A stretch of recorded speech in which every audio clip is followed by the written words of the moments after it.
Hi மது. Hi Arjun. இதுக்கப்புறம் உன்னை பார்க்கவே முடியாதோன்னு ரொம்ப ஃபீல் பண்ண தெரியுமா? எனக்கும் உங்க வீட்டுக்கு வர முடியலன்னு ஒரே ஃபீலிங் தான். அப்படி அந்த புள்ள எங்க தான் போகுதுன்னு தெரியலையே. இரு வர.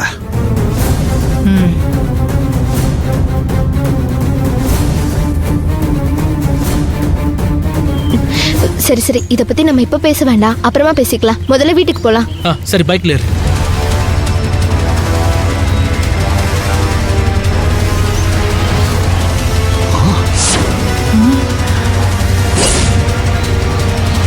ஏய்,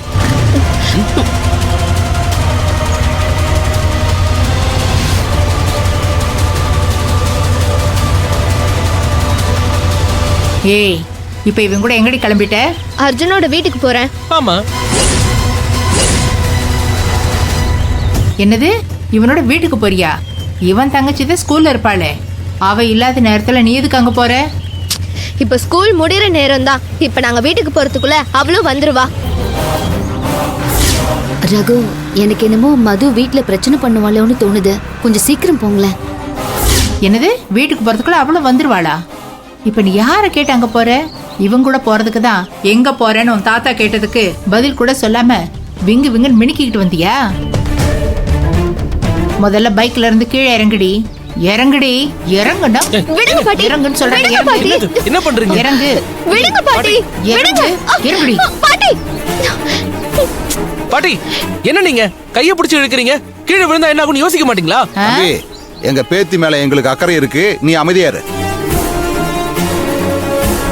ஏமா, நீ வெளிய எங்கேயும் போறதா இருந்தா எங்க கிட்ட சொல்லிட்டு தானே போகணும். நான் வெளியில போறேன்னு இந்த வீட்ல இருக்க ஒவ்வொருத்தர்கிட்டயும் என்னால சொல்லிட்டு இருக்க முடியாது தாத்தா. ஃபர்ஸ்ட் யார் என் கண்ணில் பட்டாங்களோ அவங்க கிட்ட சொல்லிட்டு தான் போறேன். சரி, அப்படி யாருகிட்ட ஃபர்ஸ்ட் சொன்ன? பூர்ணிச்சிட்டு கிட்ட தான். ஐயோ, நம்மளை பத்தி எதுவும் சொல்லாம சமாளிச்சிருவான்னு பார்த்தா இப்படி டக்குன்னு கூத்து விட்டுட்டாளே. இப்ப என்ன பண்றது? வேற வழி இல்ல. மாமியார் கழுவியையும் மாமனார் கழுவனையும் சமாளிச்சுதான் ஆகணும். ஏண்டி, குடும்பத்துக்குள்ள பிரச்சனை எப்ப பத்தி எரியும், அதுல குளிர் காயலான்னு வன்மை வச்சு காத்துக்கிட்டு இருக்கிற இந்த கெட்ட எண்ணெய் படைச்ச கிட்ட சொல்லிட்டு போறியா? உனக்கு எடுத்து குட்டிச்சவராக்குறவள இவதாண்டி. அத்தை, இப்படி எல்லாம் என் மேல அபாண்டமா பழி சுமத்திக்கிட்டு இருந்தீங்க, அப்புறம் எனக்கு கெட்ட கோவம் வரும் பாத்துக்கோங்க. நான் இவளை கெடுக்கிறதுக்கு அலையறனா? உங்க எல்லாரையும் விட மது மேல எனக்கு தான் அக்கறை இருக்குங்கறத இந்த நேரத்துல நான் திரும்பவும் சொல்லிக்கிறேன். ஏமா, அப்படி உண்மையிலேயே மது மேல உனக்கு அக்கறை இருந்திருந்தா நீ என்ன பண்ணிருக்கணும்? இவனோட வீட்டுக்கு கிளம்பி போறேன்னு சொன்னப்பவே அப்படியெல்லாம் ஒரு வயசு புள்ள போக கூடாது, அது தப்புன்னு புத்திமதி சொல்லி தடுத்திருக்கணுமா இல்லையா? அப்படி இல்லாம இவன் கூட போறதுக்கு நீ எப்படி அனுமதிச்ச?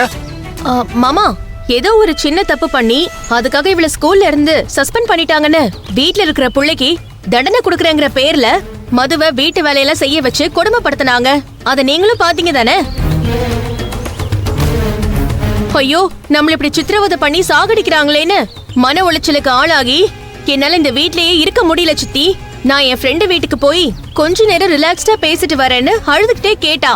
சரி, ஏற்கனவே அவ குரூப் ஸ்டடிக்கு போயிட்டு வந்துட்டு இருக்கிறவ தானே, ஒரு மன அமைதிக்காக அங்க போயிட்டு வரது ஒன்னும் தப்பு இல்லைன்னு தோணுச்சு. அதனால சரி போயிட்டு வான்னு சொன்னேன். இதுல என்ன தப்பு இருக்குன்னு அத்தை இப்படி குய்யோ முறையோன்னு கூச்சல் போட்டுக்கிட்டு இருக்காங்க. ஏய், இப்ப நீ சொல்ற காரணத்தை கேட்டா உன்னை கோரி துப்பணும் போல தோணுது. நானும் தெரியாம தான் கேக்குறேன். இதுவே இவ உன் பொண்ணா இருந்திருந்தா இப்படி கண்டவங்க கூட வெளியே போறதுக்கு நீ அனுமதிப்பியா? சொல்லுடி. என் புள்ள மேல நம்பிக்கை வச்சு நான் கண்டிப்பா அனுப்பி வச்சிருப்பேன். அதே நம்பிக்கையில தான் இப்ப மது அந்த பையனோட வீட்டுக்கு போறேன்னு சொன்னதுக்கும் சரின்னு சொன்னேன். ஏமா, இப்படி பொறுப்பு இல்லாம பேசுற புள்ளகிட்ட நாம என்னத்த பேசுறது? நீ விடு. அவங்க சண்டை போட்டுக்கிட்டே இருக்கட்டும், நம்ம கிளம்பலாம். அர்ஜுன், நீ பைக்கை ஸ்டார்ட் பண்ணு. ஏய், என்னது? ஏய் மது, வாடி இங்க.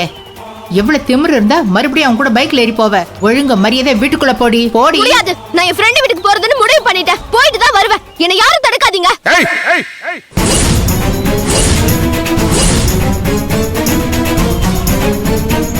என்ன அவன் கூட போக கூடாதுன்னு சொல்லிக்கிட்டு இருக்கோம், அப்படித்தான் போவேன்னு சொல்லிக்கிட்டு இருக்க? பெரியவங்க ஒரு விஷயம் சொன்னா நம்ம நல்லதுக்கு தான் சொல்றாங்கன்னு புரிஞ்சுக்கணும். இப்படி எல்லாம் எதிர்த்து பேசிக்கிட்டு இருக்க கூடாது. ஒரு வயசு பையன் கூட இப்படி பைக்ல எல்லாம் போறது தப்புன்னு உனக்கு ஏன் புரிய மாட்டேங்குது?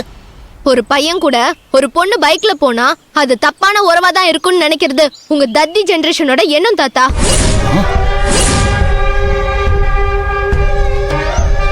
நான் உன்னை எல்லா விஷயத்திலயும் கவனிச்சுட்டு தான் இருக்கேன். யாரும் இல்லாதப்போ சின்ன புள்ள மனசுல நஞ்ச விதைக்கிற மாதிரி எதையாவது சொல்லி கொடுத்துக்கிட்டே இருக்க. உன்னை ரொம்ப நல்லவ மாதிரி காட்டிக்காத. இதெல்லாம் நடிப்புன்னு எனக்கு நல்லாவே தெரியும். மது சம்பந்தப்பட்ட விஷயத்துல எல்லாம் உன்னுடைய கைகாரியம் இருக்கு. என் கைகாரியம் போதுமா செவந்தி?